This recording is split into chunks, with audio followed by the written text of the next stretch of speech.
Hey, Nelson, alcoholic addict. That is not my real name. It's my pen name that I use here at LOL Sober. A few years ago, a friend of mine found out his wife was pregnant, and he asked me a very open-ended question. He was just like, what's it like? What's it like to be a parent? What do I need to know? And I said, well, let me put it this way. At the end of every year, I always think about how my 10 best moments of the year all involve my kids. And so did my 10 worst.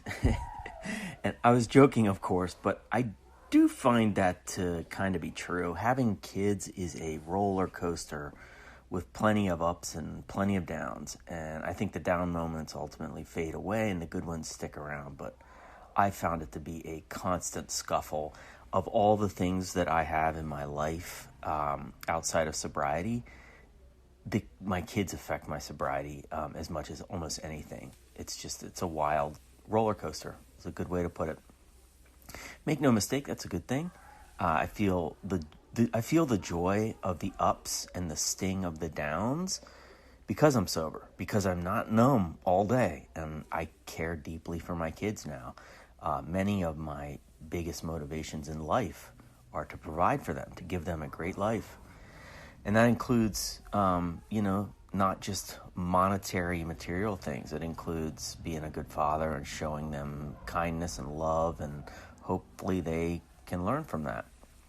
I'm thinking about all of this because on Christmas, it was the best of both extremes of the roller coaster. The present opening began at around 8 a.m. and it was cool to look out at the living room and see huge mounds of gifts for each kid, and they all had smile on their faces, so yay, that was great. Then the Christmas shit show began. My 7-year-old wanted to open all of hers one after the other, and my other kids wanted to take turns.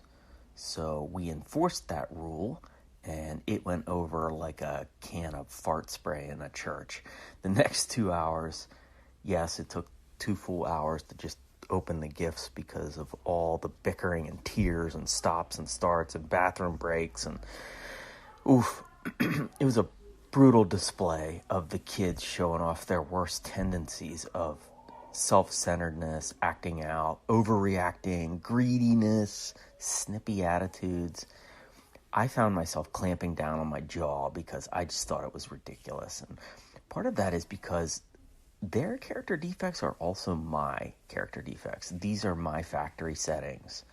And it always hits me when my kids act like a mirror in front of my face, how daunting that part of sobriety can be. Not only do I have to not run away with a bottle of pills and a cooler of beer, I need to keep working on myself and try to shave down those sharp edges within me.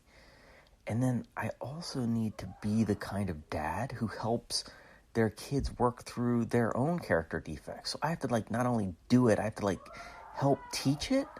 Holy shit. That's a lot. Hey God, you should double my pay, okay? After 2 hours, I wasn't very helpful to the spiritual condition of the room. So I excused myself to lay down and sleep a little bit more. Hungry, angry, lonely, tired, HALT, that acronym we use. It's a real freaking thing during the holidays, I'll tell you.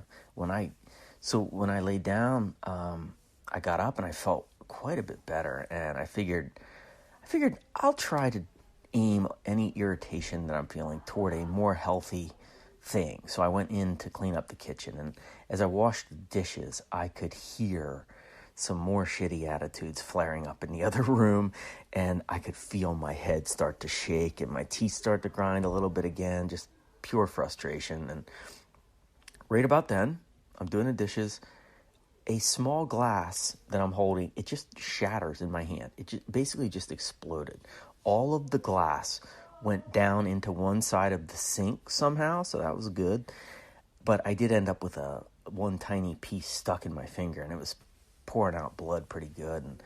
But I stared down at that broken glass, and I felt gratitude because it could have been a lot worse than it was. Everybody came in and helped me clean up the glass and got me a Band-Aid, and I saw the flip side to the bickering. We love each other. We really do. The bickering is usually because we do care so deeply about each other. I don't really bother bickering with random people at Walgreens, you know? It's only the people that I love so deeply. So we cleaned up the kitchen, everybody took time apart from each other, and the rest of the day was pretty beautiful, I gotta say. We were blessed enough to have each other, but also have blessed enough to have separate rooms to retire to for a halftime break when we needed it. And so later that night, we watched Christmas Vacation.